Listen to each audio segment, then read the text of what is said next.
En el centro de la pampa vive un pimiento. Sol y viento pa' su vida, sol y viento. Sol y viento pa' su vida, sol y viento.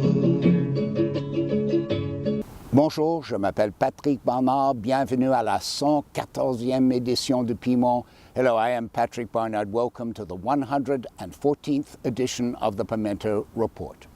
Lundi, le 21 novembre, on était trois devant le conseil municipal de Montréal. On posait des questions au sujet de l'environnement, de l'étalement urbain, du réseau électrique métropolitain, des gaz à l'effet de serre et les engagements de la ville de Montréal.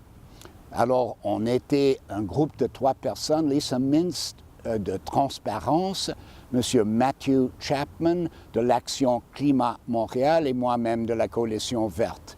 Les réponses étaient très importantes, je pense.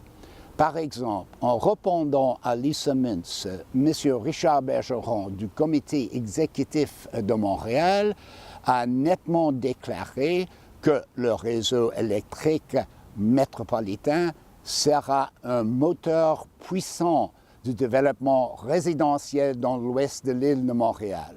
Ça veut dire que ce projet de train sera vraiment un projet de développement foncier. Ce n'est pas quelque chose qui a été dit clairement au public.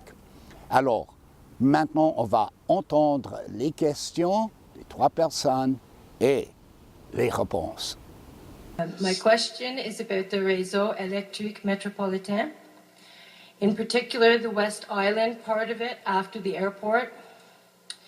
Isn't the point of public transport to get people from their home to their work and back again? So how come the West Island part stations of the REM train are being put in areas where there's very little population density at all? Monsieur Bergeron. Monsieur le Président, merci Madame Mintz pour votre question.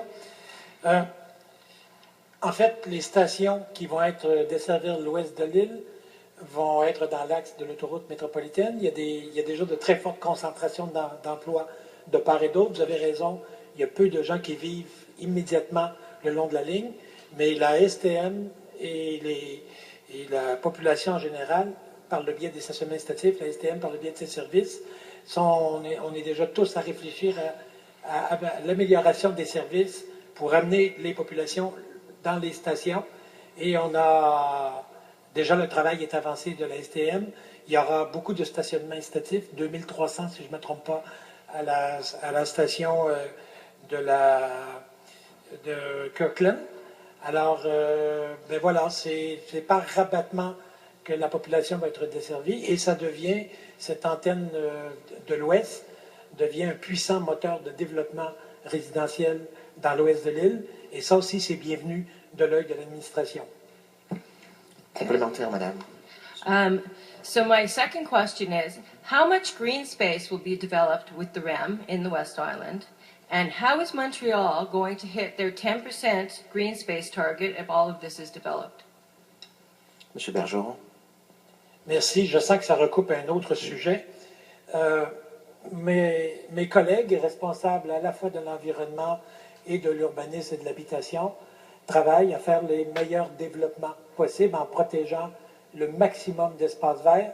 Alors, mon collègue Ménard a souvent pris la parole ici pour garantir la protection de 180 hectares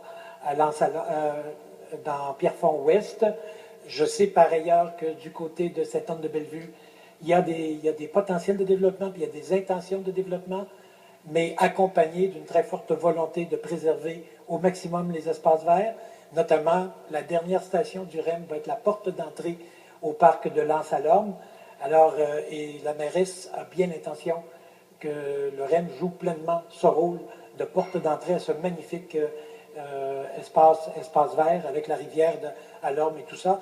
Alors, je pense qu'il y a un équilibre dont nous sommes garants comme administration entre développement et protection. Mr. Collard, happy one-year anniversary. A year ago, you were in Paris, and you signed a declaration. La déclaration des élus locaux pour le climat. Donc, cette déclaration visait à réduire nos émissions de 80% ou environ 3% par année d'ici 2050. 3% par année, c'est pas beaucoup, mais c'est quand même 10 fois plus vite qu'on le fait actuellement. Depuis ce temps-là, on a vu des projets sur la table à Montréal, entre autres le projet de Pierrefonds, le projet de Royal Mount de Carbon Leo et le projet de réseau électrique métropolitaine. Et tous ces projets-là n'ont pas été évalués sur le plan climatique quand ça concerne tous les aspects, incluant la production du ciment, surtout pour le REM, et l'étalement urbain pour tous ces 3 projets-là. Le CDPQ Infra m'a confirmé qu'ils ne l'ont pas fait. Avant le BAP, ils ne l'ont pas fait à ce jour-ci. Pourquoi une ville qui s'engage à réduire ses émissions ne fera pas un test climatique puis mettrait en place des règlements contraignants pour l'avenir de son développement? Merci. Monsieur Ménard.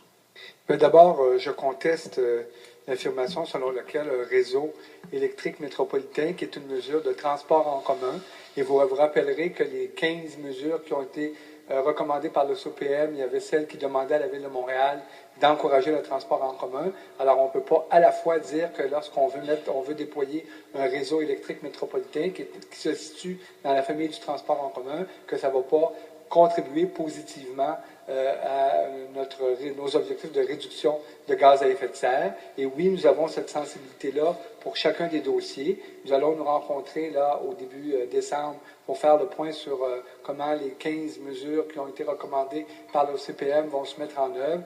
L'investissement qui a été fait par cette administration dans le transport en commun autorise évidemment beaucoup d'optimisme pour l'avenir concernant la réduction des gaz à effet de serre. Complémentaire, M. Chapman. Merci, M. Ménard. Monsieur le maire, encore, je suis désolé de vous déranger, mais lors de votre discours le 4 octobre dernier au BANQ, vous avez parlé de votre vision de la ville. Et parmi les gens dans la salle, vous avez mentionné le développement durable comme un pilier de votre vision. Mais parmi ceux dans la salle, il n'y avait que 3 personnes qui savaient que la ville s'est engagée vers une cible ambitieuse en matière de gaz à effet de serre, de réduction de gaz à effet de serre. Seulement 3-4 personnes. Est-ce que vous croyez que c'est un problème que la ville vise un changement si extrême, mais que les citoyens ne sont pas au courant? Qu'est-ce que vous avez prévu de les sensibiliser, non seulement auprès de cette cible, mais des avantages et des co-bénéfices qui viendront avec l'implantation d'une ville plus à l'échelle humaine, une ville exemplaire et une ville durable? Monsieur Ménard. Il y a toujours place pour augmenter la sensibilisation et la diffusion de l'information. Comme vous le savez, dans le dernier plan qui a été adopté au niveau du développement durable, il y a plus de 200 partenaires qui en font partie. Le maire prononcera jeudi soir un discours lors du Conseil régional en environnement. Il y a des centaines de partenaires qui travaillent avec nous, à la fois pour le développement durable, à la fois pour l'adaptation au changement climatique. La Ville de Montréal est très réseautée avec tous ceux qui veulent construire une ville plus verte. Mais oui, on convient qu'il faut qu'il y ait de l'information qui circule et c'est dans ce sens-là qu'on est tout à fait engagé.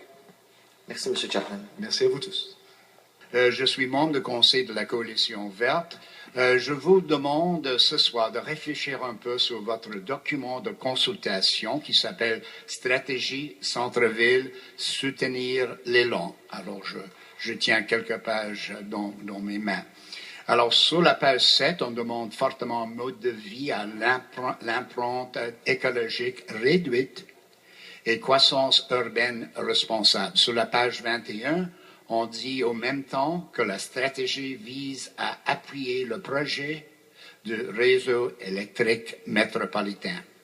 On donne cet appui dans ce plan stratégique, même si le REM est un instrument inévitable de l'étalement urbain à cause d'une spéculation foncière absolument inéluctable. Devant le BAP et le CPM, M. Luc Gagnon, un expert de transport, d'options transport durable, a soumis une autre solution de transport basée sur les tramways, ce qu'on appelle en anglais light rail transport, qui est 50% moins cher que le REM, avec plusieurs autres avantages, par exemple un vrai service pour l'Est de Montréal, un vrai service intermodal et aucune destruction des infrastructures existantes. Monsieur le maire, la Ville de Montréal est-elle prête à réexaminer cet appui stratégique au REM? C'est M. Bergeron qui vous répondra. Merci, Monsieur le Président. Merci, M. Carey-Berner, pour votre question. Alors, la réponse brève, c'est non.